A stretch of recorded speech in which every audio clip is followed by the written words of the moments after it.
They were 30 seconds from dying when Captain Norah Keen did something no pilot in her position should ever attempt. But we're getting ahead of ourselves. 23 hours earlier, Norah had been standing alone on the tarmac at Nellis Air Force Base, watching the heat shimmer rise of the concrete like ghosts. Behind her, near the hangar, someone laughed not at a joke, but at her. She knew the difference. After 18 months of flight school, 1,400 hours in the cockpit, and 2 days since pinning on her wings, she'd learned to distinguish between laughter that included you and laughter that dissected you. Wonder how long before she gets someone killed. The words had floated past her during the ceremony, spoken just loud enough to stick. The voice belonged to an instructor, a captain with a Copenhagen habit and eyes that never quite met hers when he'd clipped those silver wings onto her uniform and muttered, "Congratulations, ma'am." She'd thanked him, stepped back, said nothing. That was the game. Stay silent, stay sharp, stay perfect.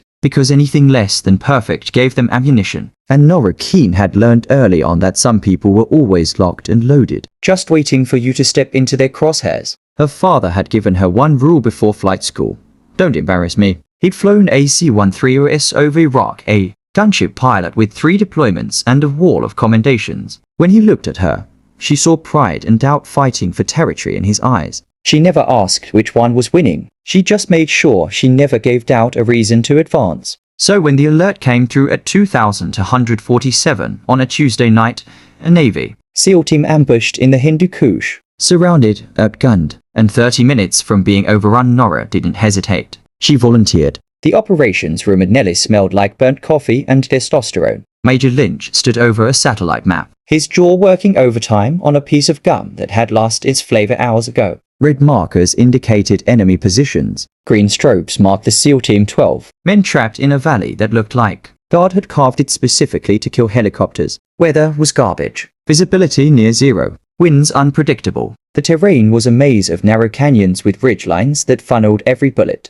every RPG, every heat-seeking missile right into your flight path. Every available bird was either down for maintenance or already deployed. Every pilot was either exhausted, injured, or grounded by regulation. Except one. Norah stood in the doorway, her flight suit zipped to the collar, helmet tucked under one arm. She didn't clear her throat or announce herself. She just waited. Lynch saw her and something flickered across his face. Not quite relief, not quite concern. Something in between. "You've read the sitrep?" he asked. "Yes, sir. Weather's hell. Terrain's worse. You'll be flying into a hornet's nest with no backup, no second chances, and about 12 different ways to die before you even reach the LZ." She met his eyes. "I can do it." He studied her for a long moment. Her flight record was impeccable, top 10% of her class. Highest MVG hours in the squadron. Surgical precision in every evaluation. But records didn't bleed. Records didn't die. Screaming in a canyon because a pilot froze at the wrong moment. "There are other options," he said, though they both knew it was a lie. "Not that'll reach them in time." Her voice was calm, certain. "We're it." Lynch exhaled through his nose and nodded once. "Gear up.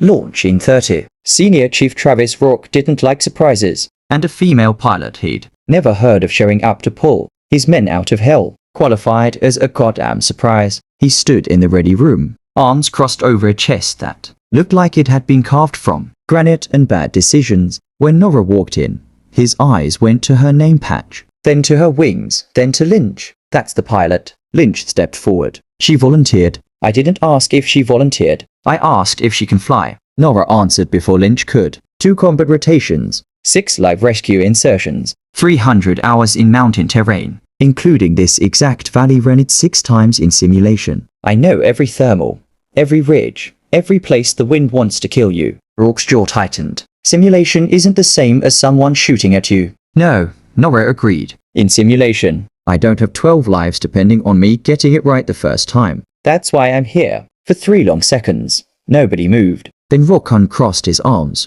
"I'm riding up front. If this goes bad, I want to see it coming." "Fair enough." Norah turned to Lynch. "We launch in 20. At 2,320, the pave hawk lifted into a sky that felt like flying into the mouth of something hungry. Norah kept them low 30 feet off the deck, following terrain so closely that Lieutenant Marcos Vega, her CO pilot, kept glancing over like he was waiting for her to pull up. She never did. The ground rushed past in a blur of green-lit nightmare, rocks and trees appearing in her NVG display with barely enough time to react. but she always reacted. Always precise. Always perfect. In the back, 2 pararescue jumpers checked their gear in silence. The door gunners test fired their M240 short bursts that punched into the night and disappeared. Rourke sat behind the cockpit, stone-faced, watching her every move. She ignored him. Ignored everything except the terrain and the 12 men, who were running out of time. The radio crackled, a voice strained and breathless. We're pinned. Multiple positions. High ground on both sides. 15 minutes before they overrun us. Norah clicked once in acknowledgement. No words necessary. The valley ahead tightened like a fist. She dropped lower, skimming treetops, branches blurring past close enough to touch. The engine screamed. The airframe shuddered. Viga's hands hovered near the controls but never touched them. 5 clicks to target, he said quietly. That's when the tracers opened up. Red lines stitched across the night, rising from both ridges like angry hornets. Norah banked hard right, cutting behind an outcrop as bullets sparked of the rocks where they'd been. Seconds before, the door gunners returned fire. Their M240 is hammering in short, controlled bursts. RPG, Viga shouted. Norah saw the street brighten fast and shoved the nose down, bleeding altitude in a stomach-dropping dive. She popped flares. Magnesium bloomed behind them like dying stars. The RPG sailed past and exploded against the canyon wall, close enough to rattle their teeth. Jesus Christ, someone muttered in the back. Norah said nothing. Her hands moved like she was conducting a symphony written in violence and physics. Cyclic, collective. Pedals every input balanced against wind, weight, and the 1,000 ways gravity wanted them dead. Another warning lit up the console. Heat signature. Possible manpads. Flares. She barked. Viga hit the switch. More flares.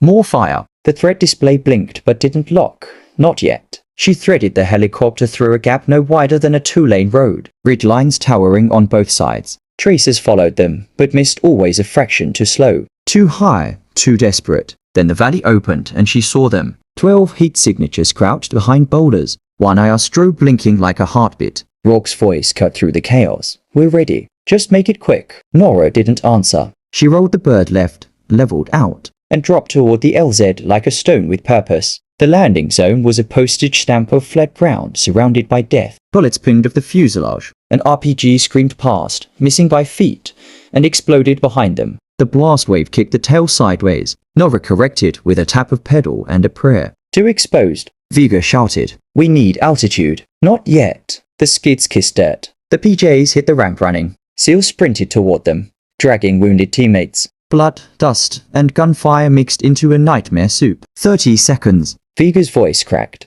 The gunners poured fire into both ridges. Brass casings clattered like rain. The wounded were dragged aboard, one with a leg wound pumping red, another unconscious, a third screaming something about a man still out there. One missing. Rourke's voice was flat but urgent. South tree line. Still moving. Viga turned to her, eyes wild. We have to go. They'll hit the tail rotor. Norah held the hover. Held it like her life depended on it. Because 12 other lives did. Then she saw him, a SEAL sprinting with another man slung over his shoulder. Muzzle flashes erupted behind them. A round spiderweb the windshield. The right side gunner opened up, chewing through his last belt of ammo. 10 seconds. 5. The runner hit the ramp. Hands grabbed him, pulled him in. Ramp up. Go, go, go. Norah punched the collective and banked left. The Pave Hawk clawed into the sky as bullets chased them into the dark. Below, the LZ exploded in a fireball where they'd been moments before. Viga was breathing hard, wholly. Norah's voice was steady. Status. All aboard. Rourke called from the back. Wounded stable. We're good. She exhaled once slowly and kept flying. The red light blinked on just as they cleared the ridge. Hydraulic pressure low. Viga saw it. Backups engaged. We've got maybe 10 minutes before. I know. Fuel was below bingo. The bird was wounded, bleeding hydraulic fluid, and they still had 40 clicks of hostile territory to cross. The smart move was to climb, get altitude, get speed, get out. Instead, Norah dropped back into the canyon system. What are you doing? Viga's voice climbed an octave. Staying off radar. She flew like the helicopter was an extension of her body, instinct and muscle, memory guiding every turn. The canyon twisted. She twisted with it. Walls closed in. She threaded the needle.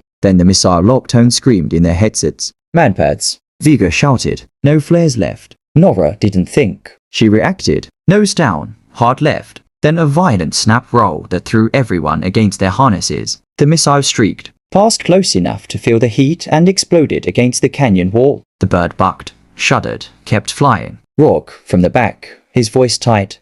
You're insane. Norah almost smiled. Not yet. Ahead, the canyon was blocked. Technicals with mounted machine guns. No way forward, no way up. Except, she saw it a rock ledge halfway up the cliff face, barely wide enough for the rotor disc, angled toward the road below. Perfect firing position if they could reach it. I'm landing on that shelf, she said. You're WHAT. She was already banking, already dropping. The ledge came up fast, a sliver of stone that shouldn't hold anything, let alone a 15,000-pound helicopter. But she put it there anyway. The skids touched. Level. Perfect. Rotor blades clearing the cliff by inches. You've got overwatch, she called to Rourke. Push now. The SEALs moved. The gunners rained fire from above. The enemy scattered, confused, unable to target them through the rotor wash and terrain masking. Norah called in a 10, danger close. 30 meters from friendless. When the Gowit Avenger opened up, the canyon shook. Enemy trucks vaporized. The SEALs broke cover and rushed the final slope. Last man aboard. Norah rolled off the ledge and dove towards safety, leaving the kill zone behind in flames. The base lights appeared at 05 for 1. Norah brought the wounded bird down soft, like setting down something precious. The rotors spun down. The SEALs climbed out quiet, exhausted, alive. Senior Chief Rourke stopped beside her cockpit. He reached up and tapped the silver wings on her chest. You brought us home. Then he walked away. The PJs started singing off key, ragged. Country roads, take me home. Vega joined in, then the gunners. Even some of the SEALs. Norah didn't sing, she just listened. Someone asked, who taught you to fly like that? She kept staring at the sunrise. A chief who told me I'd never make it. And a father who told me not to embarrass him when I did. No one laughed. The hammer lights clicked off one by one as the sun took over. For the first time in a long while, Captain Norah Keen didn't feel like she had anything left to prove. She'd brought them home. If this story moved you, hit that like button. Subscribe to Silent Warriors for more untold stories of courage, sacrifice, and the warriors who never quit even when everyone else says they should.